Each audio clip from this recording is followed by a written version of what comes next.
Everyone, welcome to my another blog. আর আজ হচ্ছে আমাদের সিকিম ট্যুরের থার্ড ডে। তো কালকে রাত্রেই আমরা হচ্ছি এনজিপি থেকে এসছিলাম গ্যাংটকে। আজ হচ্ছে গ্যাংটকের আমার ফার্স্ট মর্নিং। কালকে অনেক রাত্রে এসছিলাম, হয়তো তোমরা ব্লগে দেখেছো। আর আজকের দেখো বাইরের সকালের ভিউটা কি দারুণ লাগছে। আর এখানে তেমন খুব একটা ঠান্ডা নেই, মোটামুটি ঠান্ডা। তো এখানে তেমন খুব একটা ঠান্ডা নেই, কিন্তু আমরা যখন ওপরের দিকে উঠবো সেখানে প্রচণ্ড ঠান্ডা থাকবে। তো তাই আমি আগে থেকেই পরে নিয়েছি জামা প্যান্ট, কারণ তারপরে আর রাস্তার মধ্যে কী করে ড্রেস চেঞ্জ করবো বা আমি ড্রেস বের করব। তো আমি আগে থেকেই রেডি হয়ে নিয়েছি। তো রেডি হয়ে আমি চলে গেলাম নিচে খেতে, কারণ হচ্ছে যে কি ওপরে ওরা খাবার দেয় না, নিচে গিয়ে খেতে হয় আর নিজে নিয়েই খেতে হয়। অনেক রিকোয়েস্টের পর ওরা এখানে লুচি তরকারি করেছিল, কারণ হচ্ছে কি সাধারণত ওরা লুচি তরকারি করে না। তো লুচি তরকারি নিয়ে আমি খেতে শুরু করে দিলাম, দেখি কেমন খেতে।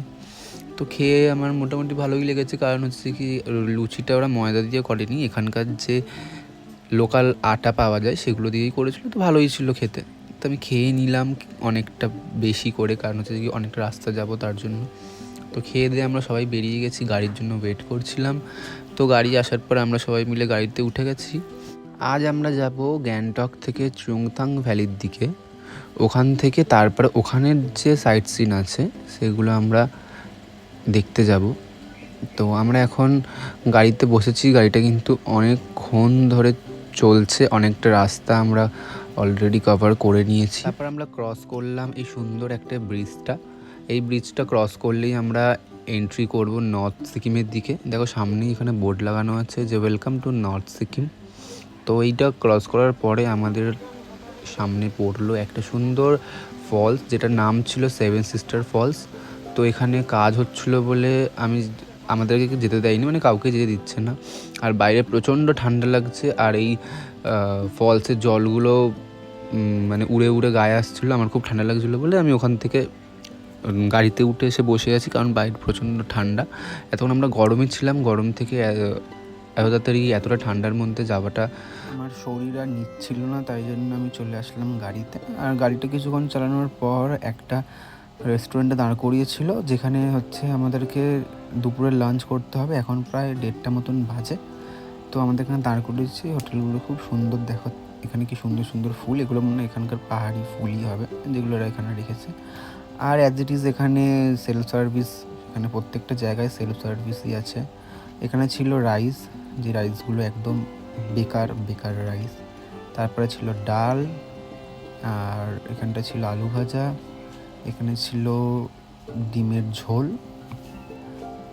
আর এখানে আরও অনেক রকমের সবজি ছিল, যেমন এগুলো কী সব ভাজাভুজি ছিল, আমি জানি না এগুলো কী বানিয়েছে। তো খেয়ে নেওয়ার পরে আমরা চলে গেলাম গাড়িতে, কারণ যত তাড়াতাড়ি সম্ভব আমাদেরকে পৌঁছাতে হবে ওখানে। কারণ রাত্রির হয়ে গেলে হচ্ছে, তোমরা বুঝতেই পারছো যে পাহাড়ের রাস্তায় রাত্রির মানে খুবই বিপজ্জনক। আর দেখো চারিদিকে এত বড় বড় খাদ। তারপরে আমাদেরকে এখানে চেক করছিল, আমাদের এখানে যাওয়ার জন্য ওখান থেকে একটা পারমিশন নিতে হয়েছিল, যেটাকে পারছি বলে ওরা। তো ওগুলো এখানে চেক করছিল, এখানের যে আমরা ভিজিটার কটা যাচ্ছি, কজন আসছি, সেগুলো সব চেক করছিল। চেক করার পর আমাদের হাতে ধরে দিয়েছিল একটা অক্সিজেন, যদিও এটা ওরা দেয়নি, আমাদেরকে কিনতে হয়েছে। এটা ম্যান্ডেটরি, এটার দাম নিয়েছে আমাদের 600 টাকা এরকম কিছু সামথিং। এটা নিতেই হবে, নয়তো ওরা ওখানে যেতে দেবে না।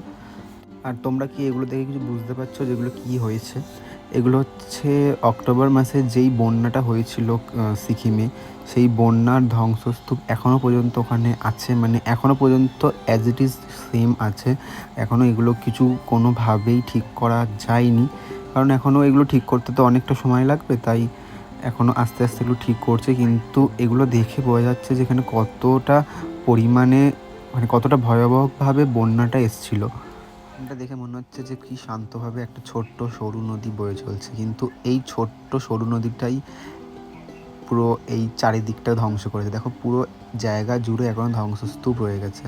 তো তারপরে কিছুক্ষণ এগানোর পর আমরা দেখলাম আর একটা নতুন একটা ফলস। এই ফলসটার নাম নাকি অমিতাভ বচ্চন ফলস, কারণ এতটা লম্বা, এতটা উঁচু থেকে এই জলটা পড়ছে, তার জন্য এটার নাম দিয়েছিল অমিতাভ বচ্চন ফলস। তো এখানেও প্রচণ্ড পরিমাণে ঠান্ডা এখানে, তাই আমার বাইরে বেরিয়ে ঠান্ডা লেগে গেছে, হাঁচি হচ্ছিলো। তো আমি চলে গেলাম গাড়িতে বসতে। তারপর এতক্ষণ জার্নি করার পর প্রায় 4টে কি 4:30-র দিকে আমরা হোটেলের কাছে পৌঁছেছি। আর এটা হচ্ছে হোটেলের বাইরে থেকে ভিউটা। আর এখানে সবথেকে ভালো একটা জিনিস হচ্ছে এখানে হোটেলের নিচেই আমাদের ওয়াইন শপ ছিল। দেখো এখানে প্রত্যেকটা দোকানেই ওয়াইন শপ, মানে ওয়াইন পাওয়া যায় আর কি। মানে প্রত্যেকটা দোকান, মুদিখানার দোকান থেকে শুরু করে নর্মাল দোকান, যে কোনো দোকানই ওয়াইন পাওয়া যায়। তো তারপরে আমরা উঠলাম উপর দিকে। এটা ছিল আমাদের রুম। আর রুমটা এত সুন্দর ছিল, এত সুন্দর রুমটা ছিল, আমার তো মনে হচ্ছিলো যে এখানেই থেকে যাই কিছুদিন। এখানে রুমটা এত ভালো আর চারিদিকে এত সুন্দর ডেকোরেট করা। এখানে দেখো আমাদের কাপগুলো কি সুন্দর কাঠের মাঝখানে কেটে ঢুকিয়ে রেখেছে। তারপরে এখানে আমার একটা ইলেকট্রিক কেটেল দিয়েছে।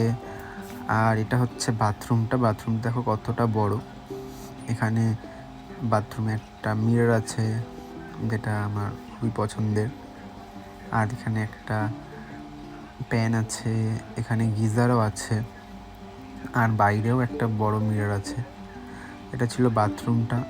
আর বাইরে দেখো রুমটা কত বড়। এখানে একটা ছোট সোফা কাম বেডও আমাদেরকে দিয়েছিল। তারপর এতক্ষণ জার্নি করার পর আমার আর শরীর দিচ্ছিল না বলে আমি শুয়ে পড়েছিলাম, শুয়ে একটু চিল করছিলাম। তারপর আমাদের খুব খিদে পেয়ে গেছিলো, তো আমরা খাবার অর্ডার দিয়েছিলাম। আর এখানে খাবারগুলো প্রচণ্ড এক্সপেন্সিভ। তো এখানে আমরা চিকেন পকোড়া অর্ডার দিয়েছিলাম আর একটুখানি ওয়াইন খেয়ে নিয়েছিলাম, কারণ নিচেই ওয়াইন শপ ছিল। তো লোভ না সামলাতে পেরে আমরা ওয়াইন একটুখানি ছোট্ট করে খেয়ে নিয়েছিলাম। আর তারপরে নিচে গিয়ে রাতের ডিনার করে আমি শুয়ে পড়েছিলাম খুব তাড়াতাড়ি, কারণ আমার শরীরটা দিচ্ছিল না। তো আমার এই ব্লগটা এখানেই শেষ করলাম। দেখা হবে আবার নতুন ব্লগে, মানে নেক্সট ব্লগে। টাটা।